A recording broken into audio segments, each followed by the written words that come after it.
और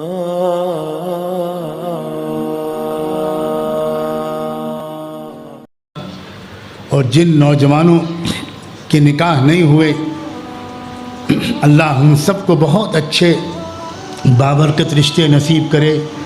वो भी अपने वालिदैन से इसरार करें कि दीन की बुनियाद पर रिश्ता कीजिएगा ताकि मर्द दम तक मोहब्बत के साथ कायम रहे। आज तक नहीं कोई बता सकता कि कोई रिश्ता वाकई दीन की बुनियाद पर हुआ हो और दोनों सच्चे दीनदार हों और उनके दरमियान कोई दरार पड़ी हो। जब आप रिश्ता करेंगे हुस्न की बुनियाद पर, जब आप रिश्ता करेंगे खूबसूरती की बुनियाद पर, जब आप रिश्ता करेंगे दौलत की बुनियाद पर, तो फूट पड़ेगी ही पड़ेगी। इसलिए कि वो हुस्न किसी इश्क का मरकज़ी तवज्जो पहले रह चुका है और वो बिगड़ी हुई आदत को सुधरना आमतौर पर आसान नहीं होता।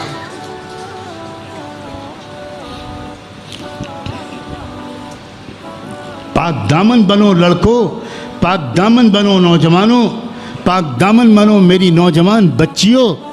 इसलिए कि अल्लाह का वादा है, जो नौजवान लड़का पाक दामन होगा, अल्लाह कहता है मैं उसकी किस्मत में पाक दामन लड़की लिख दूँगा। अत्तय्यिबातु लित्तय्यिबीन वत्तय्यिबून लित्तय्यिबात। और अगर कोई गंदा और नाहंजार रहेगा और नापाक काम करेगा शादी से पहले अपनी नौजवानी की ज़िंदगी में, तो ये भी अल्लाह का वादा है, गंदी लड़कियों को गंदे लड़के ही मिलेंगे और गंदे लड़कों को गंदी लड़कियां ही मिलेंगी और ऐसे लोगों का रिश्ता कभी कायम नहीं रह सकता। अल-खबीसातु लिल-खबीसीन वल-खबीसून लिल-खबीसात। तुम लड़की से फ़ोन पर बात करते हो, SMS करते हो,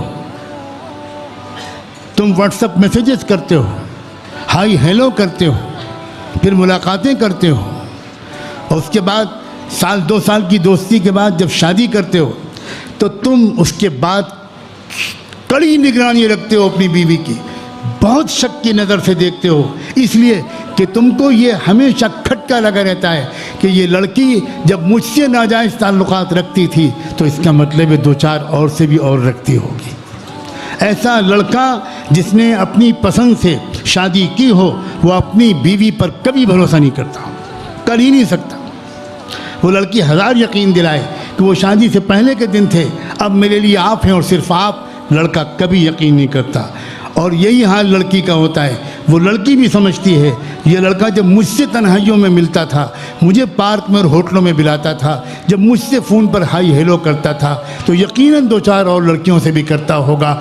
अब लड़की भी शक, लड़के भी को भी शक, लड़की भी मोबाइल खोल खोल के देखती है छुप छुप के किसने किस किस से बात की है, किस किस के मैसेजेस हैं, लड़का भी देखता है। जब शक से ज़िंदगी चलेगी तो यकीनन एक ना एक दिन या कत्ल होगा या तलाक।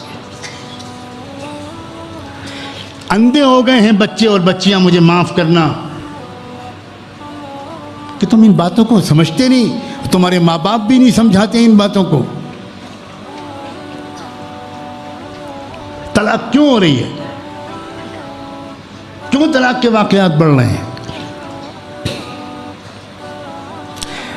मर्दों के अंदर गुस्सा, हाकिमियत का एहसास, बरतरी का एहसास, ये सब बढ़ रहा है। औरतों के अंदर बगावत, सरकशी ये बढ़ रही है।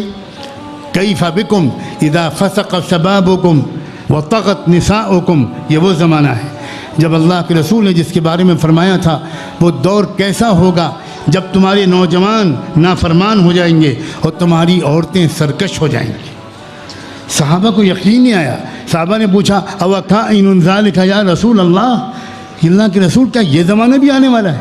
आपने फरमाया नाम बल व अशद, हाँ हाँ, और इससे भी बुरा ज़माना आएगा। वो कौन सा ज़माना होगा? कैफ़ बिकुम इज़ा अस्बहल मारूफ मुनकरन व इज़ा अस्बहल मुनकर मारूफन।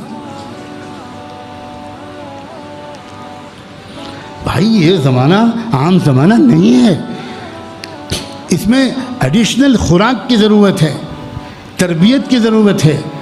मियाँ बीवी के दरमियान हफ्ते में 1-8 मरतबा बेतकल्लुफ़ी के साथ दीनी गुफ्तगूओं की ज़रूरत है। बेतकल्लुफ़ी के साथ इसलिए मैं कह रहा हूँ कि मसनूई किस्म का सिर्फ हल्का लगाकर कुछ किताब पढ़ देने से आजकल के ज़माने में काम चलने वाला नहीं है। ज़बरदस्ती आपने किसी को बिठा लिया और वो बेचारी आके बैठ गई कि मारेंगे मुझे बाद में अगर मैं तालीम में ना बैठी। अब वो बैठी है, उसको पता ही नहीं कि क्या क्या हो रहा है।